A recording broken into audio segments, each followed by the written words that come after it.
Muy buenos días, estimados hermanos y familia de fe. Gracias a Dios por una oportunidad más para poder compartir y reflexionar en la palabra de nuestro Dios.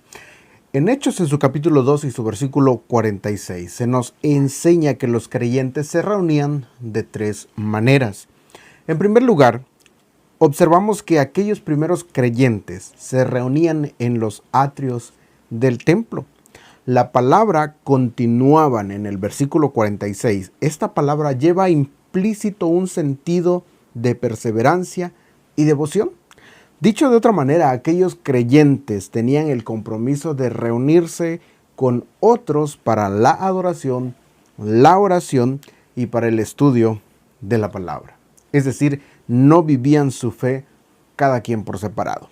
La fe que se vive en comunión con los hermanos, de hecho, es tan importante como la adoración y la oración que se vive de manera privada. La iglesia primitiva ciertamente estaba comprometida a mantenerse en comunión los unos con los otros. Y Dios puso en sus corazones el estar juntos, bendiciéndose y animándose mutuamente en su fe.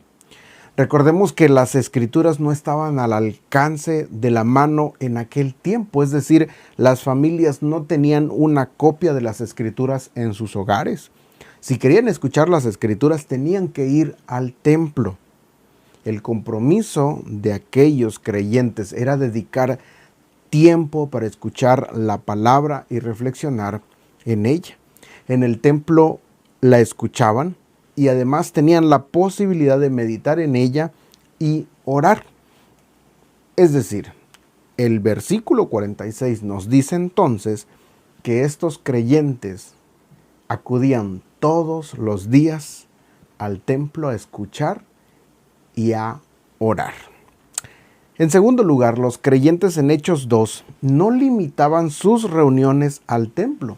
El versículo 46 nos dice que también partían el pan en los hogares.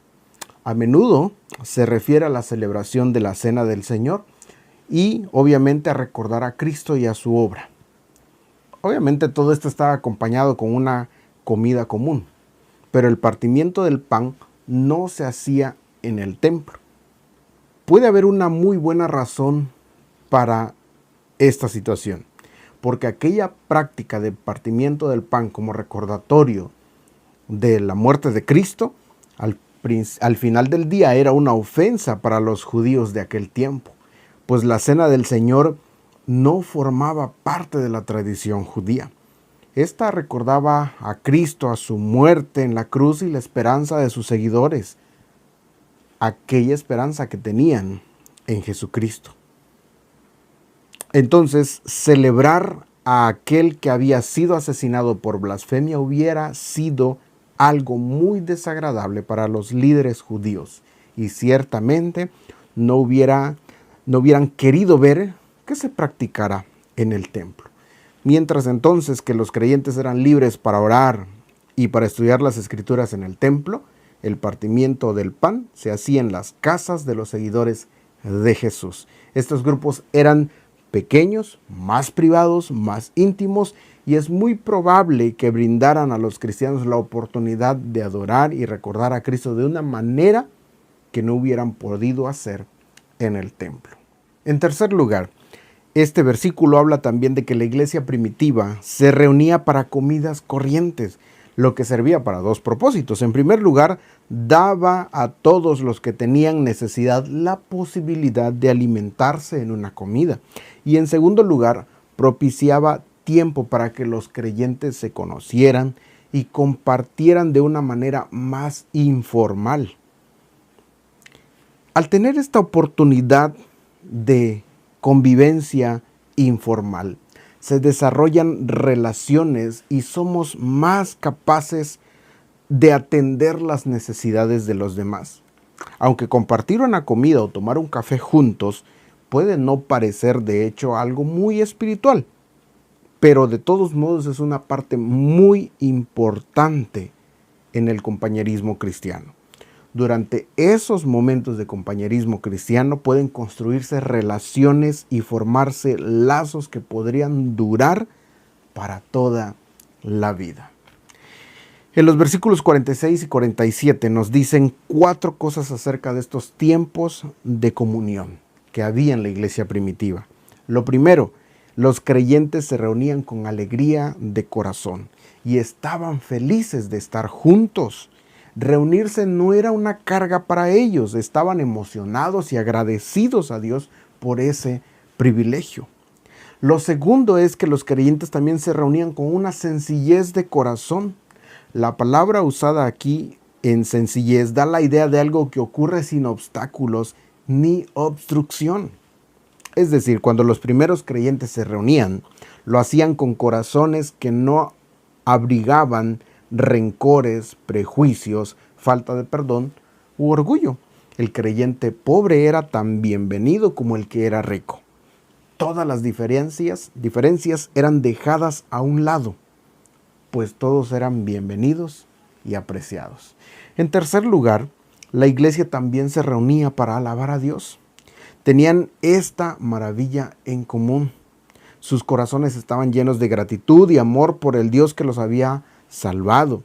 Glorificaban su nombre en sus relaciones, se relacionaban entre sí de una manera de tal forma de que Dios recibía toda la gloria. El amor de Dios se derramaba a través de ellos y se expresaba a otros creyentes. Dios se glorificaba a través de las relaciones que aquellos creyentes disfrutaban entre sí. Y finalmente, en cuarto lugar, la iglesia tenía favor con todo el pueblo. Es preciso analizar, de hecho, esto en el contexto de aquellos tiempos difíciles que le tocó vivir a la iglesia primitiva, pues había persecución para ellos. Había personas como Saulo que iban de casa en casa arrastrando a los creyentes y haciéndolos prisioneros. Sin embargo, lo que este pasaje nos dice es que los que observaban a los creyentes notaban algo muy diferente en sus vidas. No podían dejar de admirar la dedicación mutua de los miembros y de la iglesia primitiva. La gente veía su compasión y su sacrificio voluntario, su compromiso de reunirse y compartir sus comidas. El mundo veía el compromiso de aquellos primeros creyentes con la verdad, la honestidad y la piedad. Los cristianos eran personas en las que se podía confiar y también se podía confiar en la palabra de ellos. Nadie podía dudar de la sinceridad de aquellos primeros creyentes. Los creyentes de Hechos 2 tenían devoción entre sí. Se cuidaban en tiempos de necesidad, se fortalecían en tiempos de debilidad, se reunían con regularidad para adorar y orar. Se congregaban con alegría y sencillez en sus corazones. Su relación no solo glorificaba a Dios, sino que ganaba el respeto y la admiración de todos los no creyentes. Mi estimado hermano, el enemigo conoce el poder de la unidad y la comunión cristiana y hará todo lo posible para destruir eso.